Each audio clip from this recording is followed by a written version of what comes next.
I thought he was the worst part of that movie, and I think he's the worst part of this.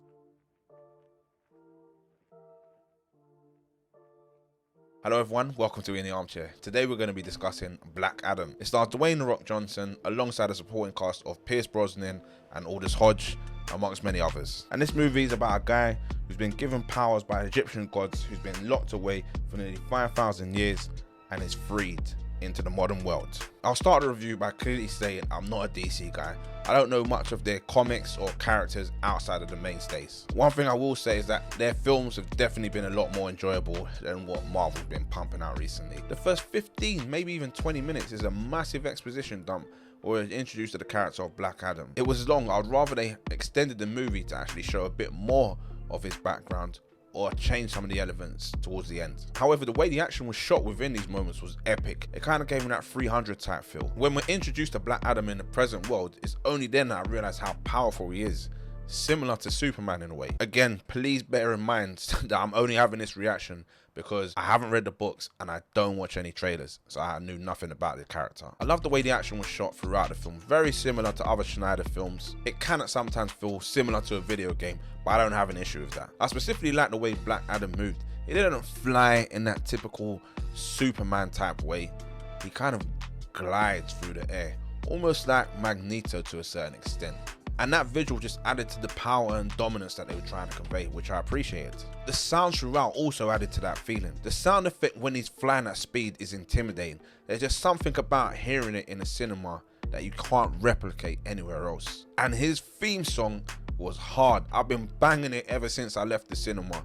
It is epic, it feels like you're going to war. It's definitely something that's going on my gym playlist. We're then introduced to Hawkman, Dr. Fate, Cyclone and Atom Smasher, who are all part of the Justice Society and have been told by Amanda Waller to bring Black Adam in. Again, don't kill me, but I've got no idea of who the Justice Society are.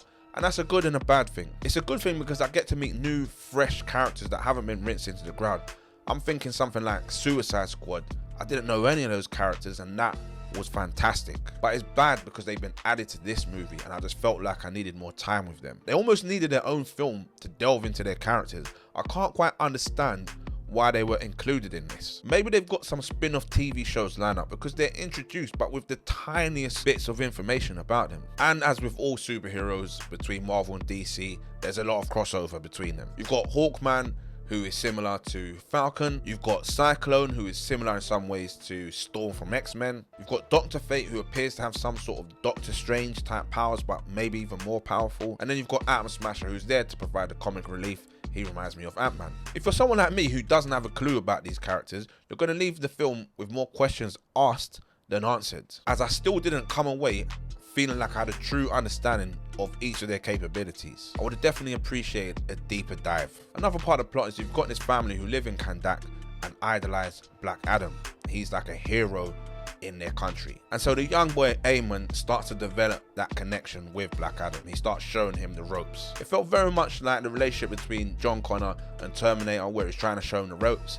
And here's where you get a bit of comedic value. And speaking of comedy, I did laugh throughout the film. Black Adam's character is very similar to Drax from Guardians of the Galaxy. The Rock, Batista, they're overlapping in so many different ways these days. The humor is near enough the same, so if you like that, then you'll like this. We've seen the whole superhero from centuries ago lands in today's age kind of thing before, even within the DC franchise. I'm looking at you, Wonder Woman. However, the gag still made me laugh. The villain slash bad guy, I can't even remember his name, was a complete waste of time and waste of space. His subplot was forced, his CGI was awful. It just felt like he was included because that's what you need to have someone to go against in these sort of movies. He's someone who is hungry for power and do whatever it takes to get it. It's very ironic that the same actor that was playing this villain played Jafar in the recent Aladdin movie. He literally has the same motivations of power. I thought he was the worst part of that movie and I think he's the worst part of this. Just when you think the film's wrapping up nicely, you find out that there's another showdown, which kind of felt out of place. Something similar to this happened in Hobbs and Shaw. So I'm not sure if this is like The Rock's new thing, I don't know. Ultimately, this is a film that relies heavily on two things. The first one being action, because it is constant. I was thoroughly entertained by it. As I said, if you like Schneider type action sequences, you'll love it. If you don't, you'll hate it. The other factor that I relied on was The Rock. The issue I had with him is that it felt like he was too big for the film. There were a lot of moments where I felt like I was watching The Rock and not Black Adam. It was hard to see him as anyone outside of The Rock. So I think they could have potentially cast someone else in his role and it still would have worked. Aside from that, I had a lot of fun watching this movie and it's definitely something I'd recommend watching in the cinema. I'm going to give it 3 stars. Thanks for watching. Don't forget to like, comment, and if you're new to the channel, subscribe.